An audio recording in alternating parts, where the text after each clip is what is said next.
দাজ্জালের নাম তো আপনারা শুনেছেন, ভয়ঙ্কর ডেঞ্জারাস একটা ক্যারেক্টার। পৃথিবীর শুরু থেকে শেষ পর্যন্ত এর চেয়ে বড় ফিতনা আসেনি, আসবেও না। দাজ্জালের ফিতনা, সে তার এক চোখ থাকবে, আরেক চোখ এরকম বন্ধ থাকবে, এখানে লেখা থাকবে কাফারা। কোনোভাবেই তাকে দমানো যাবে না, হত্যা করা যাবে না। আল্লাহ নবী ঈসা আলাইহিস সালাম তাকে হত্যা করবেন। তো যে ব্যক্তি সূরা কাহাফ তেলাওয়াত করবে, সূরা কাহাফের প্রথম 10 আয়াত বিশেষ করে মুখস্থ রাখবে, আল্লাহ তাআলা উসিমা মিন ফিতনাতিদ দাজ্জাল, দাজ্জালের ফিতনা থেকে তাকে বাঁচাবেন। তা আমরা দাজ্জালের ফিতনা থেকে বাঁচতে চাই কি চাই না?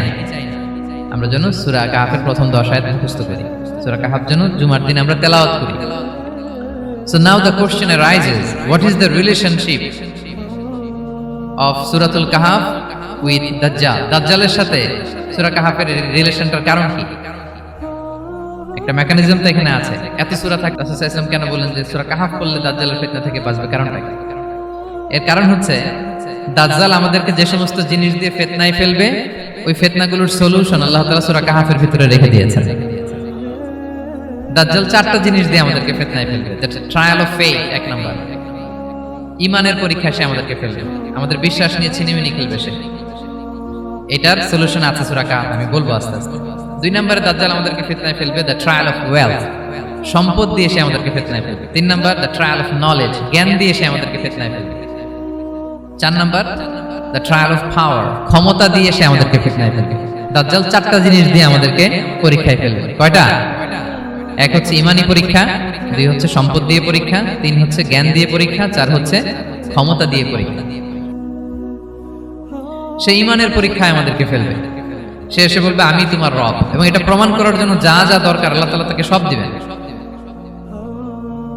সে সব করতে পারবে। সে বলবে আমি তোমার রব। যদি বিশ্বাস না হয়, তোমার বাবাকে যদি জীবিত করে বিশ্বাস করবে? অনেকে বলবে হ্যাঁ আমার আব্বাকে জীবিত করে দেখান। তো তার বাবাকে ঠিকই সে জীবিত করে ফেলবে। আসলে শয়তান তার বাবার সুরাত নিয়ে সামনে দাঁড়াবে, আরে তাই তো, এটাই তো আমার বাবা, এটাই তো আমার দাদা। মানুষ ফিতনায় পড়ে যাবে, ইমানের ফিতনায়। সে ভাববে আসলে এটাই বোধহয় আমার রব, এবং তাকে এত ক্ষমতা দেয়া হবে, তার ডান দিকে থাকবে জান্নাত, বাঁ দিকে জাহান্নাম। তার কাছে আল্লাহ এটা দিবে। যে তার কথা শুনবে তাকে সে জান্নাতে ঢুকাবে, কিন্তু জান্নাতে ঢুকে সে জাহান্নামের শাস্তি ভোগ করবে। এটা তার বাইরের মানুষ বুঝবে না, অ্যাপারেন্টলি এটা জান্নাত। আর যে তাকে মানবে না তাকে সে জাহান্নামে ফেলবে, কিন্তু জাহান্নামে ঢুকলেও সে জান্নাতের নাজ নেয়ামত ভোগ করবে। তাহলে এই যে ইমানের ফিতনায় সে ফেলে দিবে আমাদেরকে। তো ইমান কি করে বাঁচাবো, এটা সলিউশন আমি শোনাবো আপনাদের। 2 নম্বরে সে আমাদেরকে সম্পদ দিয়ে ফিতনায় ফেলবে। যার যা লাগবে সে তাই দিতে পারবে, যা লাগবে। সে যদি আকাশকে বলে আকাশ বৃষ্টি দাও, যাকে তারা মানবে ওই এলাকায় বৃষ্টি হবে, সুজলা সুফলা শস্য শ্যামলা হবে সে সমস্ত এলাকা, ফল মূলে ভর্তি হবে, বরকত আর বরকত।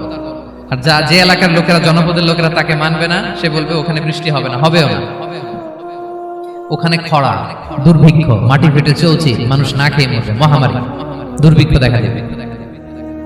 তখন বিশ্ববাসী মনে করবে এটাই বোধহয় আমাদের রব। তার মানে সম্পদ দিয়ে ফিতনায় ফেলে দিবে। 3 নম্বর হচ্ছে নলেজ, তার জ্ঞানের কাছে গোটা বিশ্ব হার মানবে। পূর্বের পরের যত জ্ঞান আছে সব আল্লাহ তাকে দিবে। ইলমুল আউয়ালিন ওয়াল আখিরিন, এমন কোন প্রশ্ন নেই যেটা দিয়ে তাকে আটকানো যায়। যাই জিজ্ঞেস করবেন সব জানতা, সব বলে দেয়। ভবিষ্যৎবাণী বলে দিবে, বলবে আগামীকাল ওইখানে অমুক দেশে বোমা বিস্ফোরণ হবে, হবে ওইখানে, ওখানে দুর্ভিক্ষ হবে, হবে, ভূমিকম্প হবে, হবে। সে যা বলবে তাই হবে। তার জ্ঞানের এই বহর দেখে মানুষ ফিতনায় পড়ে যাবে। 4 নম্বর হচ্ছে দ্য ট্রায়াল অফ পাওয়ার, ক্ষমতা। তার ক্ষমতার সামনে সবকিছু একেবারে ছিন্ন বিচ্ছিন্ন হয়ে যাবে, এত ক্ষমতা হবে তার। সে যেমনটি বলবে তেমনটি করতে হবে। বাতাসের চেয়ে দ্রুত বেগে সে এক দেশ থেকে আরেক দেশে চলে যাবে।